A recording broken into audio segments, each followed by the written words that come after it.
back to SI Now, powered by Ford. We've seen plenty of tough athletes over the years, the ones who are physically strong or mentally unflappable. But part of being tough is the ability to overcome obstacles. In our Ford Future of Tough segment, Maggie Gray introduces us to a Georgia high school football player who's excelled at his position despite barely being able to see.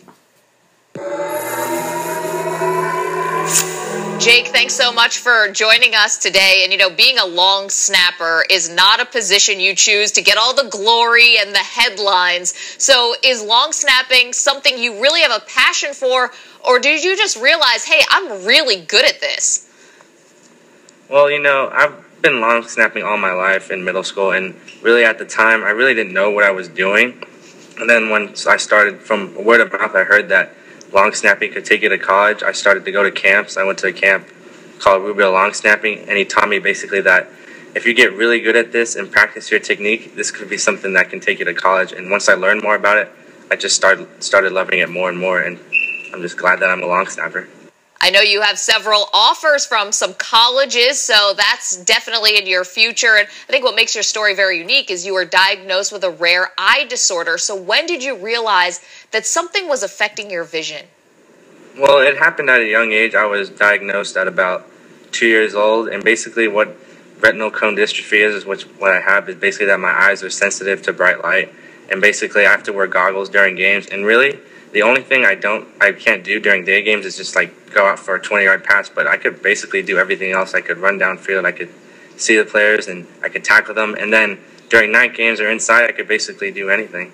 That's great. So really your eye condition didn't have anything to do with your football career? Was it something that you had to get used to, though?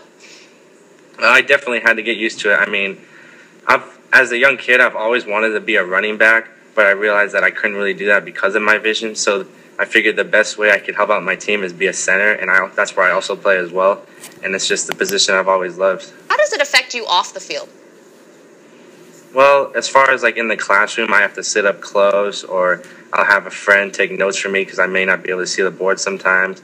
But really, I just have to be more attentive and listen more. And usually I wear sunglasses whenever I go out and stuff like that. But really, it doesn't have a big effect on me. Most of the time, people may not even notice that I have a visual challenge, but I just live with it every day. What goes into your game day preparation, Jake? Do you have any pregame rituals? Well, usually before the game, I make sure that I'm good and stretched, because as a long snapper, you have to be pretty flexible and loose. So even before team stretch, I'm already loose and ready to go. And I just make sure I do my drills. I make sure my hands are good and make sure all my technique is good. And then maybe about 10 minutes before we even go out, I just pray to God and just thank Him for all the opportunities He's given me. And I ask Him to bless me and my teammates, and that we just do well on the field. Looking for some divine intervention. You're not the only one out there who usually says a little prayer before they take the field. And you mentioned how much your other senses come into play when you're on the football field. You're relying on so much more than just your sight. When you're in a big stadium and when people are really loud, how does that affect what you do on the football field? Well, I try not to let it to affect me at all. I mean, as a long snap, you have to be mentally strong. You can't let anything get to you at all. So I kind of just try to block everything out and just focus on what I have to do and just be perfect every time I snap the ball, because if you're mentally weak as a long snapper, you're not going to be a very good snapper. So I always try to be mentally strong and not let the crowds or anything get to me. There you go. You're also a second-degree black belt. Should you be the most feared player on your football team? I would think so.